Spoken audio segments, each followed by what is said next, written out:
Today, we're looking at Skyy Clark, a 5-star combo guard out of Tennessee. We have special guest JP Productions joining us today. We hope you enjoy the video.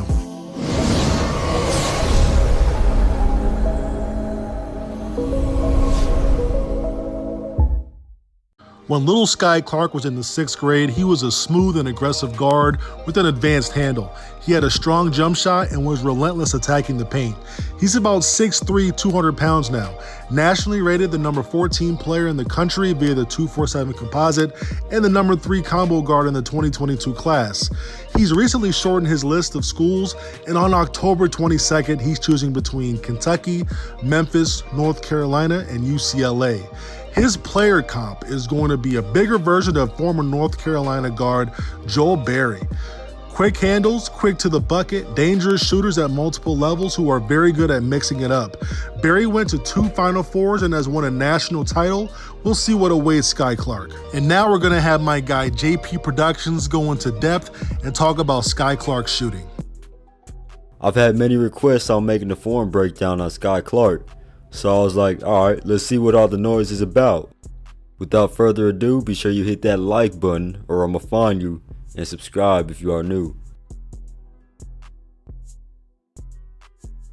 We'll first get into his pull-up jumper. Skyy no doubt has a nice smooth pull-up jumper in his game. When it comes to shooting mid-range jumpers, it's best to be able to have full control of yourself, especially if you are running and stopping on a dime quickly. Which is why Skyy shoots his pull-up jumpers with a 2-motion shot. It may be 2-motion, but it's quick.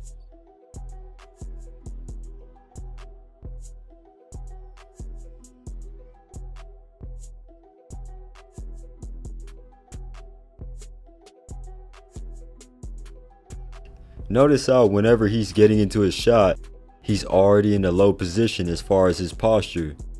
Has his hips dropped, keeps the ball low, and keeps the ball near his body. So after that last dribble, he'll be able to gather the ball nice and smoothly into his jump shot.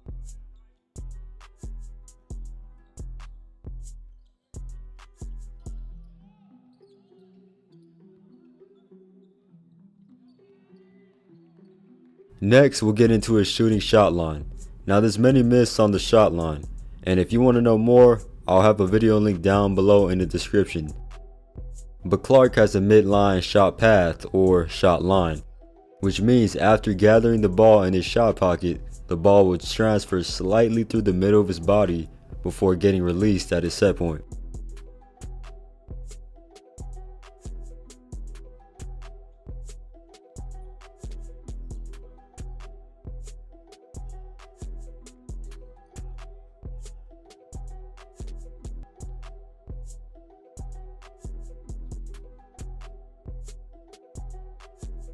Lastly, let's talk about Skyy's offhand.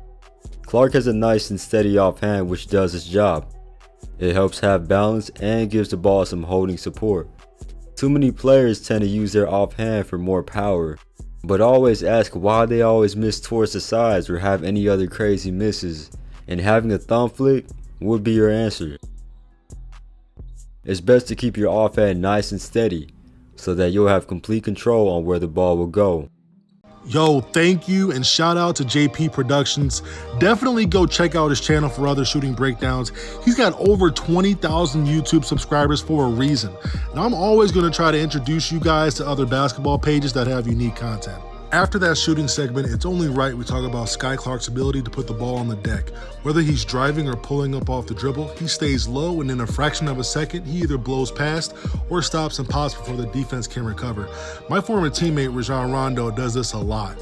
When he drives and the numbers are in his favor, he likes to one-hand fake behind the back pass to freeze defenders. He shows a tight, quick, and smooth handle. When he's shifting the ball with crosses or in between the leg dribbles or behind the backs, he could pull up or put on the burners at any moment. That's what makes him so tough to guard and why the defense is always at his mercy. His athleticism is one part of his game I'd like to see him improve on. You just saw his handling ability, now we're going to watch him go up against a legit next level talent. Clark is quick and fast, but his explosiveness isn't where I think he's capable of being.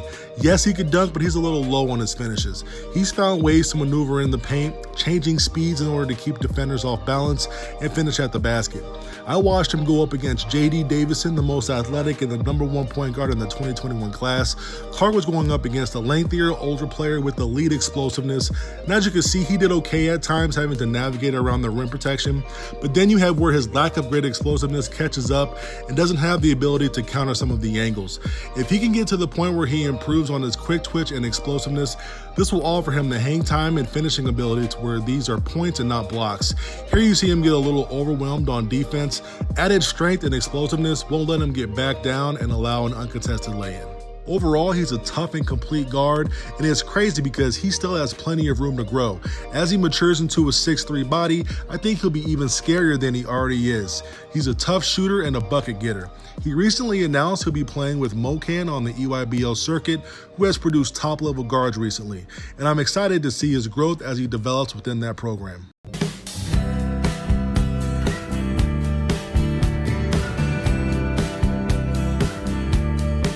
Dan Dockage can't guard me.